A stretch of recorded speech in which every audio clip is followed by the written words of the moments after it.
guest today is Abdulrahman, a young American converted to Islam in an early age. Let us hear his story. I was born into a Christian family, but we weren't very practicing. We would go to church just a few times a year for Christmas and Easter and the holidays. And God only existed on Sunday in church in my family and not outside of the church. And many American families are like this.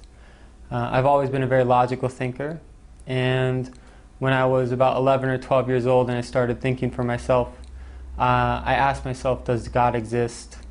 And this question I felt was pushed on me by a clash between science and religion, or rationality and religion in America. And I think that tradition goes back to the Christian church in Europe. And there were always issues between the Catholic Church and science and advancement. And when I compared what I saw in the Bible and what I knew of the Trinity and the other Christian beliefs compared to science and evolution and evidence, I leaned towards the side of science, and I chose not to believe in God. Abdulrahman came to Jordan in a scholarship to study Arabic language with a group of other students. Among them is Jalal, who lives with Abdulrahman in the same apartment. My first exposure to Islam was when my friend in high school became Muslim. And he's also my neighbor, Michael Dan. And when Michael became Muslim, he changed a lot. Before Islam, he was doing a lot of things that were messing his life up, and he was really going down the wrong path.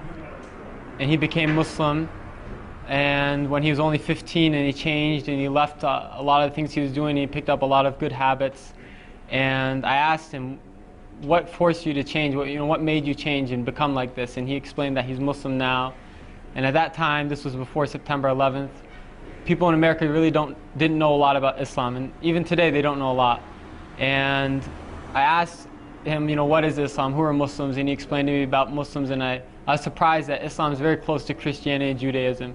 And it made a lot of sense to me that there's one God and there's prophets and messengers, but none of the prophets have divinity. Rather, they're just sent by God, and they're humans like us.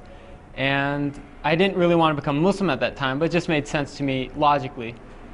After a while, I read a book called The Autobiography of Malcolm X.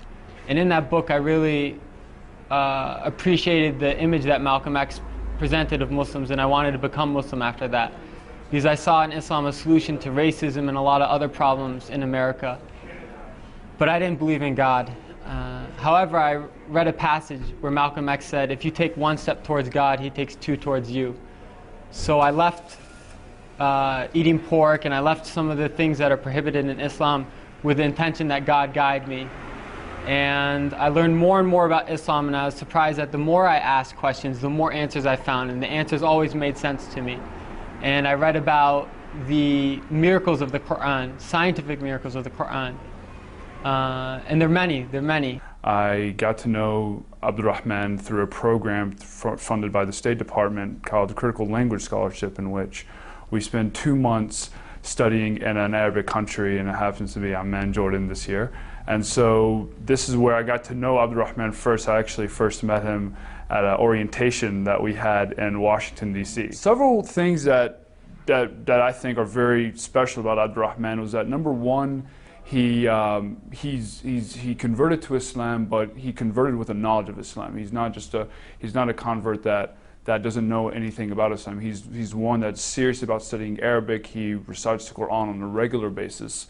I always see him reciting the Quran before class. Usually in his free time, he'll be reciting the Quran. He does it very serious about how he pronounces the words, how he speaks, how he engages with everyone else. One thing I did also notice is that a lot of students are very interested about learning about Islam. They're interested to know, and then to know about Islam, and Abdulrahman is able to engage in a lot of dialogue. And so obviously Islam is a very important issue, especially among American students, and Abdulrahman, more so than I've seen many people, even many Muslims in the States, he's openly willing to engage in conversation. He's open if someone has a question about.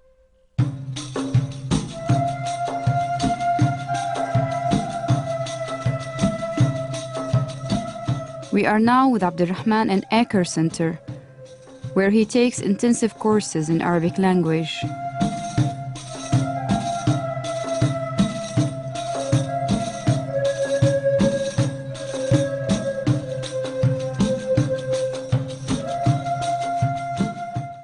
I'd like to add that Islam is the most beautiful thing in my life and the source of all goodness. It's a message that every soul finds tranquility with, and a sense of purpose and fulfillment and true happiness. And I encourage everyone to take a step towards God, and they'll find that God takes 2 steps towards them. Because this is a light from Allah. And any way you look at the light, it comes out to be true. And so if you ask questions and you prefer to look at it from science or from your soul or from people, go whichever way you want, and I'm sure that you will find that this is the message you've always been looking for.